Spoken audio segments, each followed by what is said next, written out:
Thank you, Soumya. Thank you, Trinity Finvest. Thank you, Mr. Gibby, for giving us this opportunity. Thanks a lot for sharing time for the audience which is here. Obviously, we are in interesting time. The topic today is very interesting: changing global order and challenging asset allocation. But before we jump on the topic and try to highlight how we are seeing markets at this point in time, I think the word Trinity is very, very important in investment space, because ultimately, even if you see asset allocation point, the first thing which is very important is right asset, choosing a right asset. The second is choosing at right time and choosing with a right size. If you get that Trinity right, probably over a period of time you should benefit. Second, from equity investment standpoint also, the trinity of 3 E's are very important. The first E, which is economy. The second E is earnings, which are going to be delivered by the companies or corporates. And the third E, which is where the role of Trinity Finvest comes into picture, is emotions.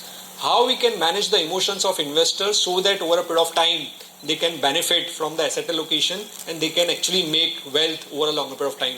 So I think the Trinity word is very important, and I think you have chosen a very right word for your firm, and hopefully your investors will benefit because of the Trinity which you are going to create for them over a period of time. So I think that is where we stand today. The topic is very interesting: changing global landscape in an asset allocation point of view. So broadly, if you see, a lot of time is spent behind selecting security. So whether we should buy a fund from ICICI or should we buy a fund from, let's say, a lot of other AMCs which are present. But if you see overall return which a portfolio delivers from a 3-year, 5-year, 7-year, 10-year perspective, the asset allocation is very important. So if you are there in the right asset class at right point in time, that is going to deliver, that is going to contribute 90% of the return. So whatever return you deliver, the majority of that will come because of having right asset at the right point in time. And right asset class is not the one which has delivered the maximum in last 1 year or last 2 years. The right asset class is depending upon the macroeconomic scenario, which are the asset class which are going to perform in next 3 year, next 5 year is where the role of asset class comes into picture.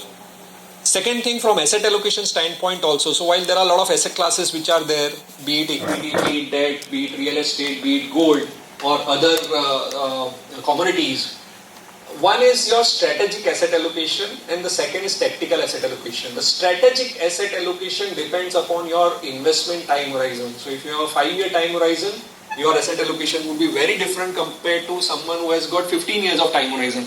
So that way, I think the point is, one is your strategic asset allocation and then second is tactical asset allocation. So let's say if you are trying to time asset, let's say hypothetically, if we take an example, my asset allocation suggests to have, let's say, 60% to equity. Now let's say when equity allocation or equity as an asset class looks very interesting, tactically I should increase my asset allocation to 70-75%. But when, let's say, equity valuation looks over expensive, then ideally I can go from 60% to 50%. But that is how the strategic and tactical asset allocation differs. And hopefully if you do that over a period of time, your portfolio should do well. From second is now what we are trying to deliver or what we are trying to build as a product range.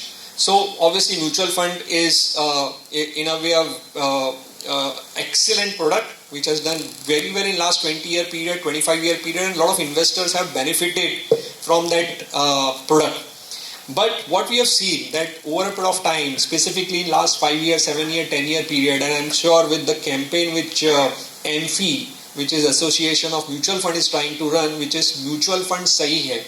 A lot of retail investors have also came and participated in the mutual fund, and that's the reason the regulator is becoming more and more stricter. They are trying to build the boundaries so that the industry can deliver to the expectation of our retail investors. And that is the reason the investors who have high net worth, who are falling into HNI categories, they are looking for alternatives. And that is the reason PMS and AIFs are becoming more and more popular in that investor base. So that is the reason what we have tried to do. Obviously, when we talk about PMS and AIF, the first thing which comes to our mind is that they are equity oriented portfolio.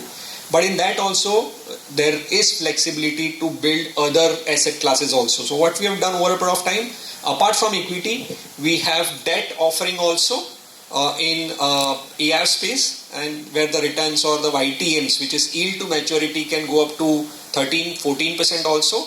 So while your fixed deposits are somewhere around 8%, your credit risk funds are around 8.5%. You have debt offerings in AIF platform where the YTMs can go up to 14% also. Then on the side, the second category, which is balance category, which has become very, very large in mutual fund space. But again, AIF platforms offer much more flexibility, and that is where we have a fund called Enhanced Dynamic Equity Fund, where we take the advantage of structure. We are more flexible in that way. The models are same, the back end is same, but the front end flexibility which PMS and AI provides, that is what we are trying to use in Enhanced Dynamic Equity Fund also. And the third, which is very popular asset class, which is real estate.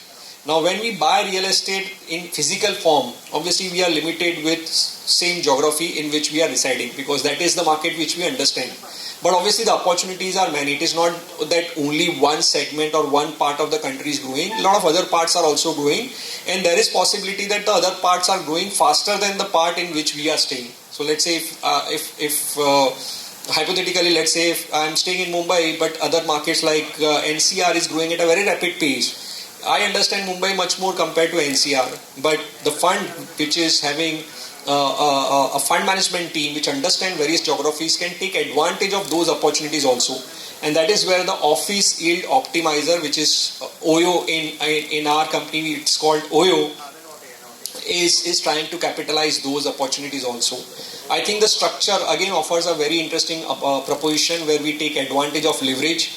We let's say if we get investment of 100 rupees from investor, we borrow 100 rupees, we buy property of 200 rupees worth, and probably the structure helps to minimize the tax implication also. And that way we can benefit not only from geography diversification, but by the opportunities which are offered by the structure is also utilized in a very well way, which is called real estate. Now I am part of equity investment, and that's the reason the first one, which is equity, is what I am going to cover more. And obviously in the changing global landscape, that is where the volatility would be maximum. So we'll try to cover that part more in detail. Interestingly, in the tables you have got a country's flag, and there is the GDP of that country is mentioned. Now probably if you would have done this event around 20 years back, and if you would have kept only top 10 countries, do you think India was there? So interestingly, if you see, whenever we talk about equity markets, we talk about next 5 years, next 10 years, next 15 years, how India is going to grow. But interestingly, if you start with last 20-year period, and if you see, India actually was not there in top 10 economy till 2009. India became 9th largest economy in 2010, and from there on we have kept on scaling. We became 7th largest economy in 2015, 6th largest economy in 2020, 5th largest economy in 2022, and that is our ranking today. But by various different agencies, it is projected that in times to come, maybe in next 3 years, next 5 years, depending upon how we grow, but we can become 3rd largest economy. So clearly, if you would have done this event around 15 years, 20 years back, India would not have been on the table if you would have kept only top 10 economies. But India is there in the front row today because we are growing at a very rapid pace. One part, the growth is strong compared to a lot of other countries. The second is quality of growth. And we have a lot of senior panelists along with me, and they are in a way associated with banking sector. They would agree that growth is very strong, but along with that, the quality of growth is also reasonably well placed. So India, if you see, if you put growth versus inflation, India is here. And inflation is nothing but how the cost of every product is growing in the country. Inflation is that number.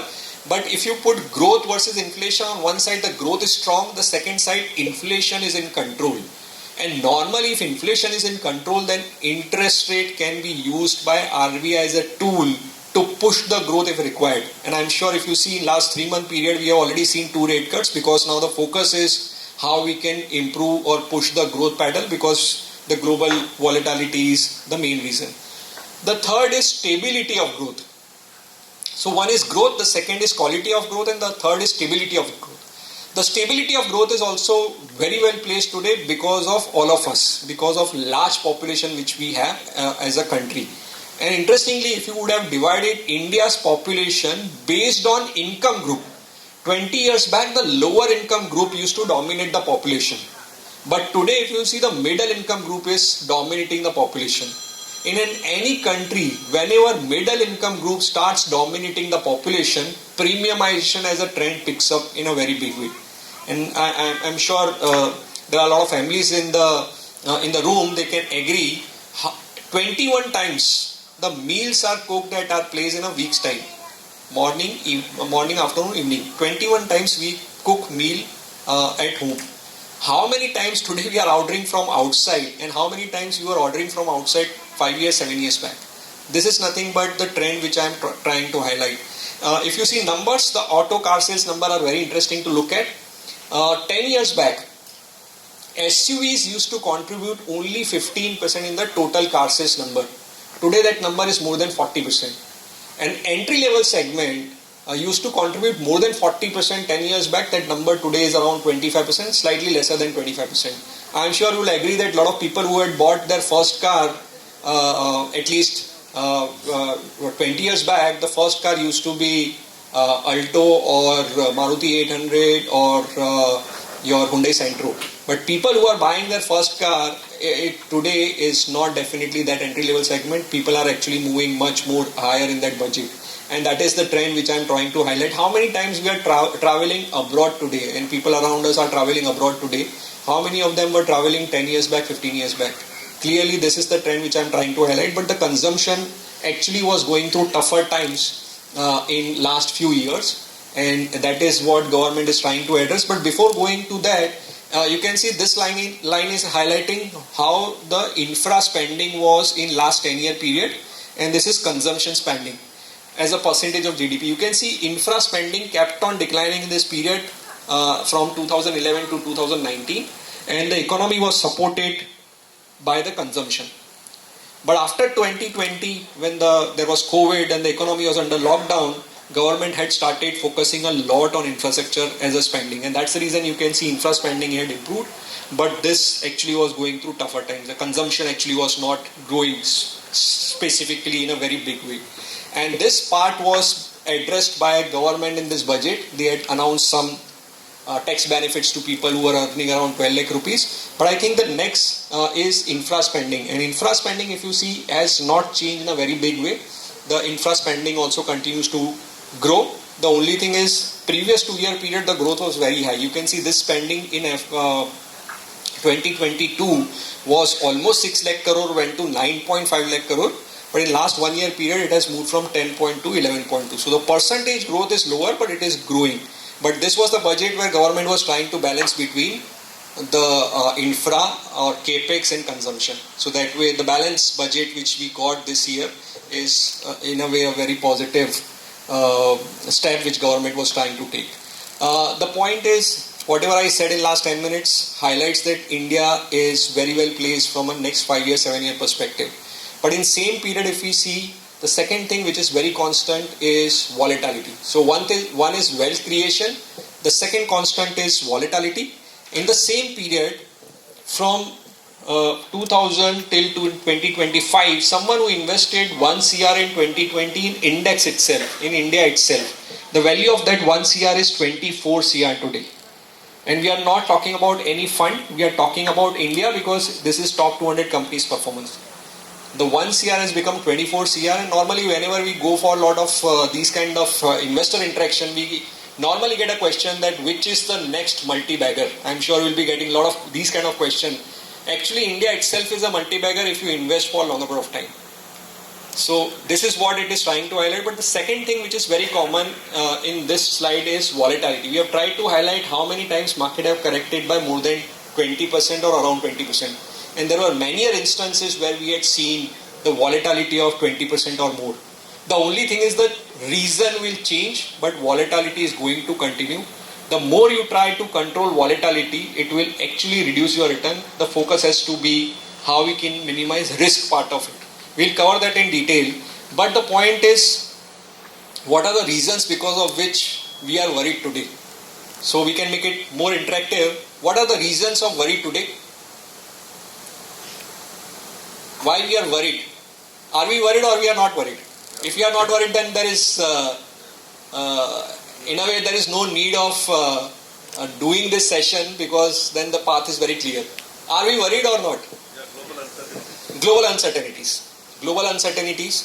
Actually, just day before yesterday, the new worry is also there now. So the point is, today we are worried because of what is going to happen now from India's standpoint. The second reason of worry is global uncertainty. Can anyone highlight what were the worry probably 6 months back? What were the reasons of worry 6 months back? Consumption going down. Consumption going down. How would be the budget? 1 year back, we are in month of April 2024, 2025, April 2024. What was the worry? Which government will come for next 5 years? So that was the worry in 2024. What was the worry in 2023? The second war which started between Israel and Hamas. 2022.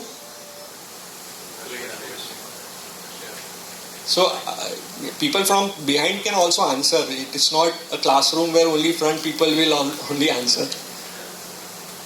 2022. What was the reason of worry in 2022?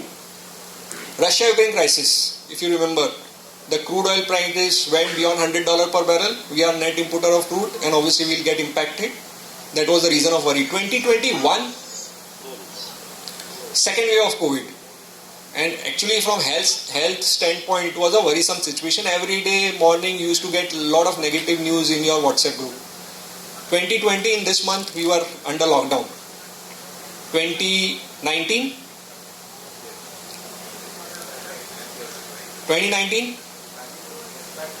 COVID started in 2020. After month of February, it started spreading out of China. 2019, if you remember, 2024 minus 5 year, 2019 domestic event was election, and this event will keep on coming every 5 years.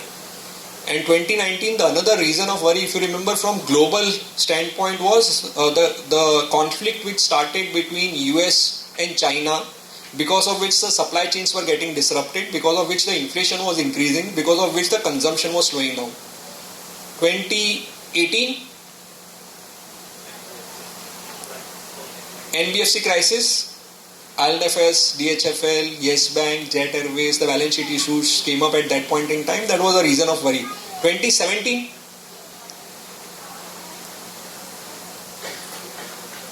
GST implementation, and 2% of GDP can get wiped off was the reason of worry, and that led to some disruption also. While that was a step in right direction, but it led to some short-term disruption also. 2016. So 2016 is actually remembered because around this time only those announcements came that you have to change, and we were thinking that what to do from next day morning. So the point is, from 2025 you went to 2016, and every year there was a different reason of worry.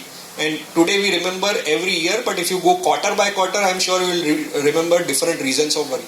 The only thing is that all this will lead to volatility in the market. And volatility, actually, if you utilize, it is actually your friend. It will help you to outperform the return which markets have delivered. So markets have delivered 14%, but if you use the volatility, your return can be more than market returns. But normally what we have seen, the return of investors are actually lower than this number also. Because we don't utilize volatility, we actually, in a way, negatively benefit because of volatility. It is actually disadvantage because we are not utilizing it in a proper way. So while this is 20%, interestingly in last 34 years, if you see 107 times markets have corrected by more than 10%. So on an average, every year, more than 2 times, 3 times, we have seen that kind of correction. But there was a period between June 2022 and September 2024 where there was no correction of 10%. And that is the reason lot of investors who came after 2020 into markets have not seen that volatility, and that is the reason a lot of time we see negative reaction of the investors. They are not participating. But someone who has right kind of advisor, someone who understands that this volatility is going to benefit to buy companies which I cannot buy, I was not able to buy around 3 months, 6 months back, those investors will benefit in a very big way. So the point is, till September 2024, we had not seen a correction of 10%, but October 2024 was when the correction was visible. We saw correction of more than 10% in October 2024. But interestingly, if we see this data from a sector perspective, for a lot of sectors, the correction actually was happening since June 2024 itself. So if you see last calendar year 2024, and if you divide this into two parts, one run up to the election, which is from 1st Jan till 31st May, and second is from June till end of December. The sectors which were doing very well were PSU, power, realty, capital goods, oil and gas, auto, telecommunication, energy, metal. These sectors were doing very well till run up to the election phase. But I'm sure you would remember that election results actually were not up to the mark. So the sectors which were not doing well were defensives like healthcare, FMCG, consumption. These were the sectors which were not doing. IT were not doing well in that phase. But the election results were not up to the mark, and that was the reason the defensive part of the market expected that government might take some populist measure, and in that expectation, the defensive part of the market started doing well post June 2024. But these sectors actually were going through correction since June 2024 itself. So it's already almost around 10 months period we have seen these sectors going through correction. So this is one part. The second part is, while from the peak markets are down around 13% as on March end. We have seen some recovery in month of April, but as on March end, from the peak, market is down 13%. But if you see, 65% of small cap companies, 45% of mid cap companies, and 25% of large cap companies are down more than 30%. So while index is down only 13%, but if you go company by company, large cap, mid cap and small cap, there are many companies which are down more than 30%. So that way, someone who wants to deploy today, someone who was waiting to deploy cash, clearly it's a good time to gradually start. Second, someone who's already invested, what we are doing, we are trying to realign the portfolio. So opportunities which we were liking around 15-18 months back, but we were not able to buy because valuation was looking expensive in those parts. That is what we are trying to buy today, because now they are becoming more cheaper. Now this is one part. Markets are correcting. The second is this. I think this two slides actually can give you market outlook from here on. Now this slide is trying to highlight the profit after tax of companies between December 23 and December 24. And every sector we have tried to put here. If you see bank and finance, which is the first two, year-on-year profit growth, the company's profit have grown at rate of 20%. IT, the growth is around 12%. Capital goods, the growth is around 32%. Healthcare, the growth is around 13%. Infrastructure, the growth is very healthy. Cement is where the growth is around 11%. So that way, if you see sector by sector, and within that also if you go company by company, a lot of companies have delivered reasonably decent profit growth rate in last 1 year period.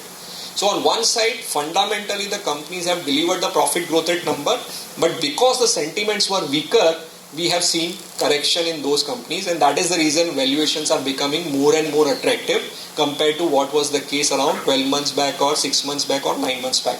So that way, I think clearly these few slides can highlight from data perspective that it is a good time to deploy today or increase allocation into equity, depending upon how your tactical allocation can move from here on. So this is one part. The second part is what is the reason because of which we saw correction today. And we all know the reason is the trade war or trade related issues which are going on between US and rest of the world. Now, I was trying to prepare few slides for long, but then I stopped because the things were changing every day, every hour, and that was the reason I stopped making new slides after the pause was announced, after the pause was announced. Now, prior to the pause which was announced, the tariffs which were placed on various different countries, India is reasonably well placed. But because the tariffs are not finalized, you can only find losers, you cannot find winners. You can today only find who will lose. You cannot find who will win because you are not sure what are the final tariff rates. But one thing which looks reasonably clear is that India would be in a way less impacted of it, or in a way over a period of time can benefit also, because if you see the last cycle, now for a very long period of time the goods trade surplus with US used to be around $24 billion till 2020, 2018, 2019, even till 2020. I'm sure you'd remember that the first trade related issue started between US and China in 2018-2019, and from there on, if you see, our trade surplus had actually doubled in that 5-year period. So the point is, over a period of time, India can benefit, but today can we see or can we tell that with very clear clarity that which sectors will benefit? The answer to that is no, because you are not having the final rates.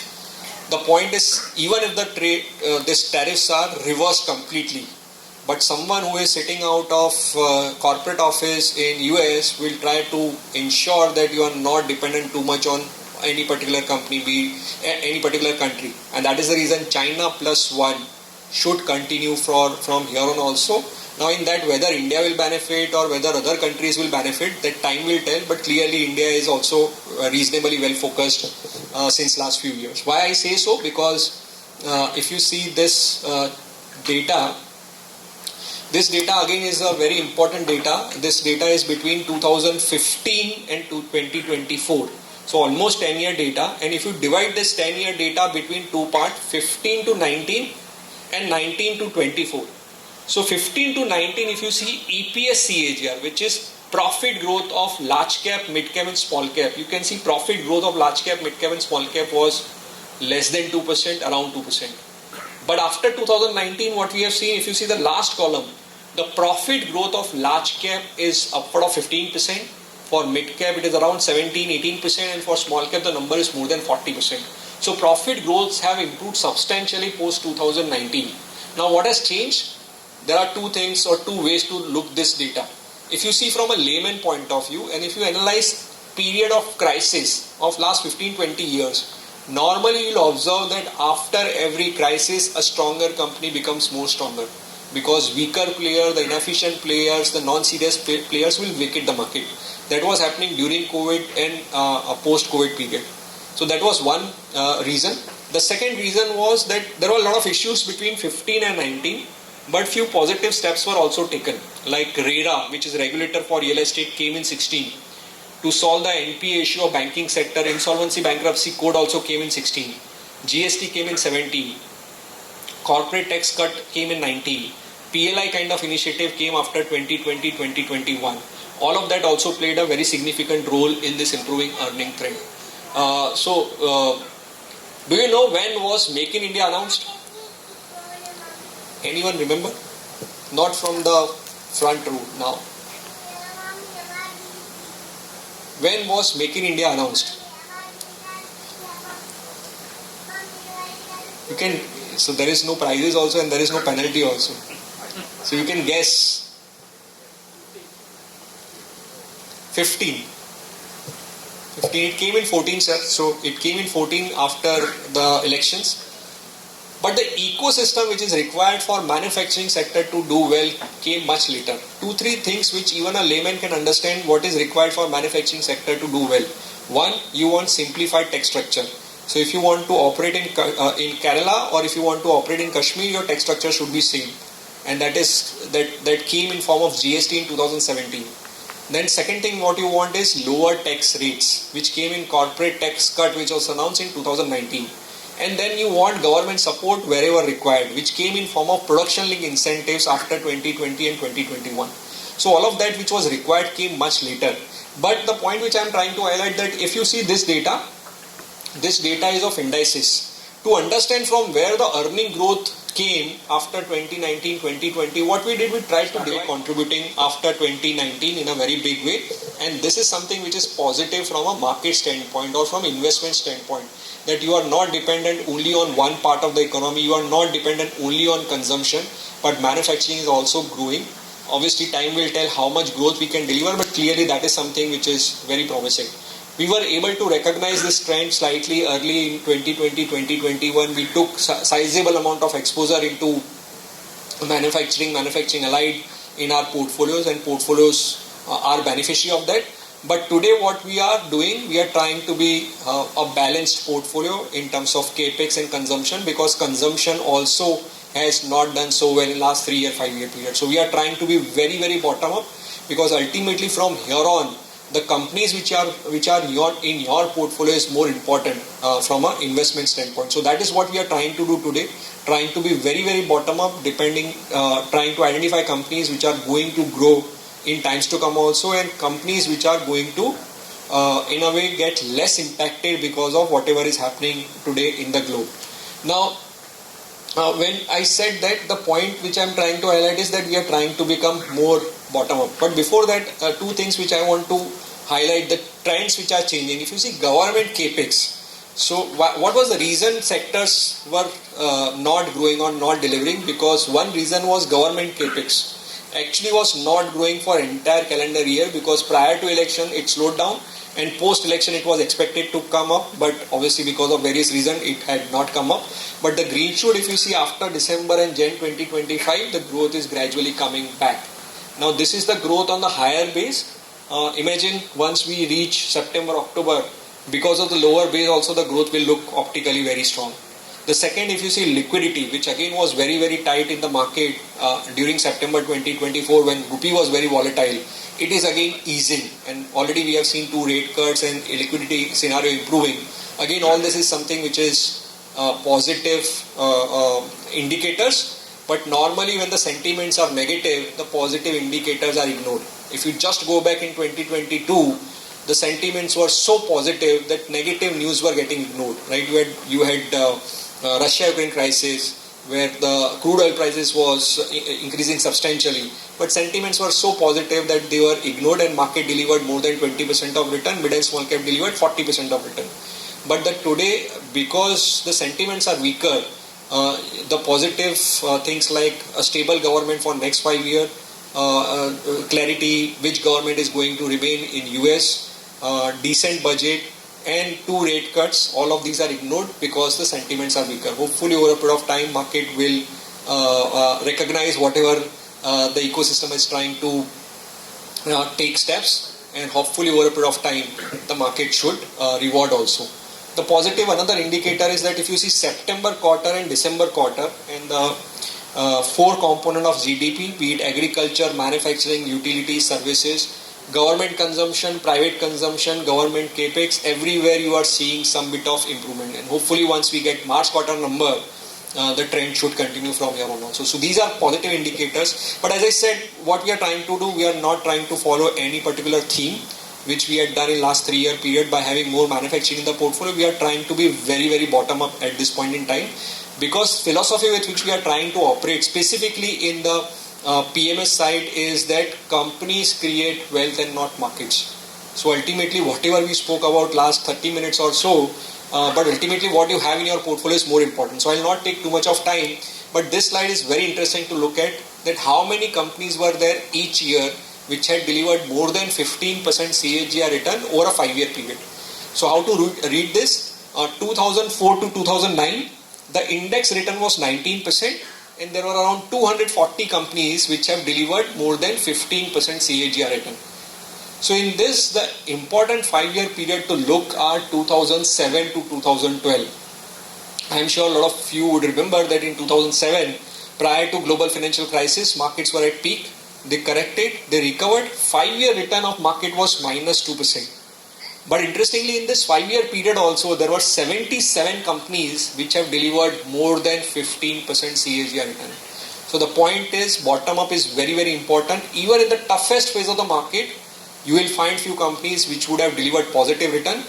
And even in the very great fast market, which was between let's say 2004 to 2009, when market delivered 19% of return, there were more than 100 companies which have delivered negative return also.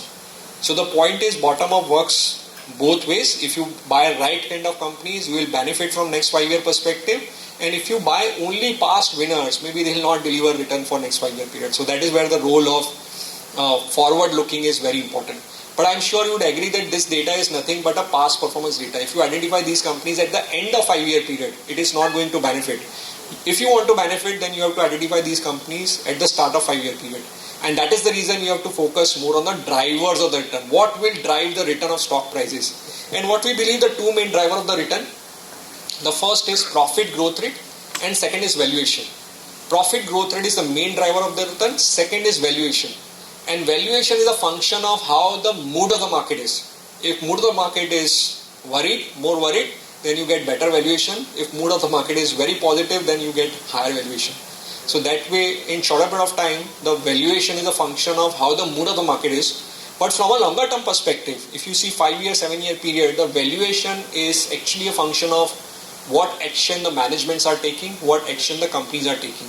And that is where the valuation will keep on growing if companies are delivering on the numbers also. Whatever I said, again if you see this data is from 2007 to 2024.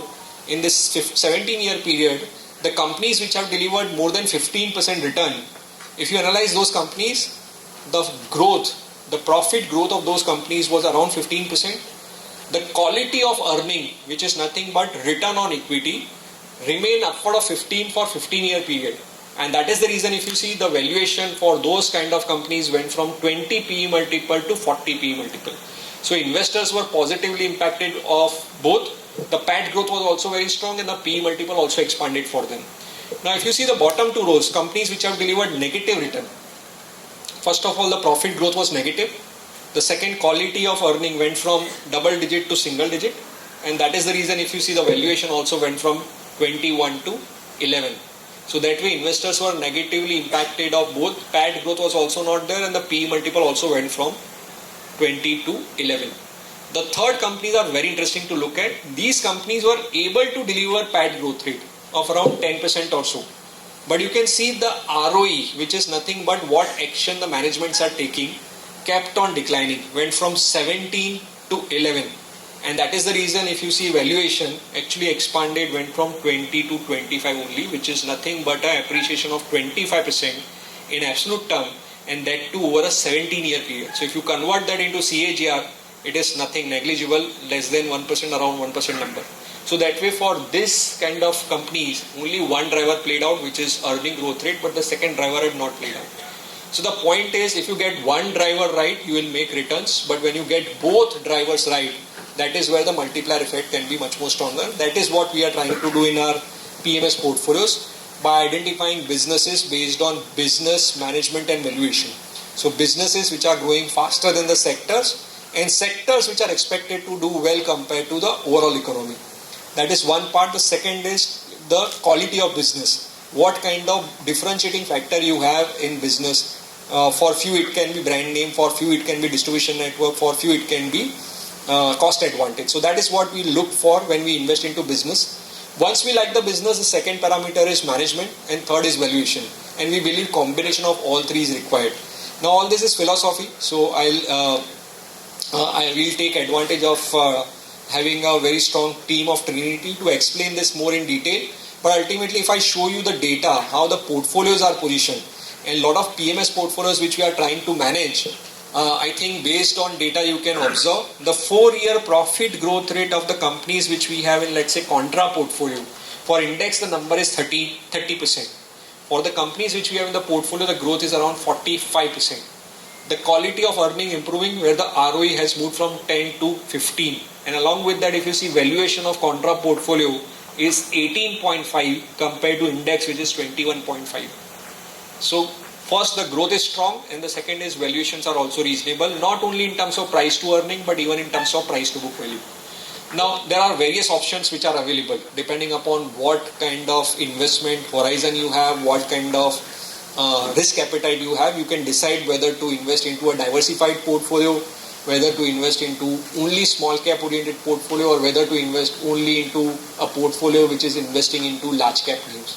So depending upon what you want as an investor, the options are available. But what I want to trying to highlight that in all these portfolios, this characteristic of buying companies where the growth is strong, along with that where the quality of earning is improving and where the valuations are reasonable is what we are trying to focus on.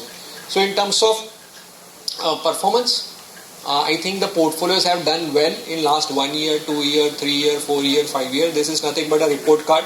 I think in the entire presentation, this is the least important slide because this is nothing but a past performance which is already delivered. Someone who is planning to invest today should look at this slide and understand that what kind of companies you are trying to enter into. Companies where the growth is strong, where the quality of earning is improving and where the valuations are reasonable. I think this can give you comfort that portfolio is very well positioned from next 3 year, 5 year perspective. And again, it is not going to remain static. The way markets are moving, the way sector rotation will happen, the way valuations will change, the portfolio will also evolve over a period of time. But clearly, this is what we are trying to focus on, that buying companies based on business, management and valuation combination.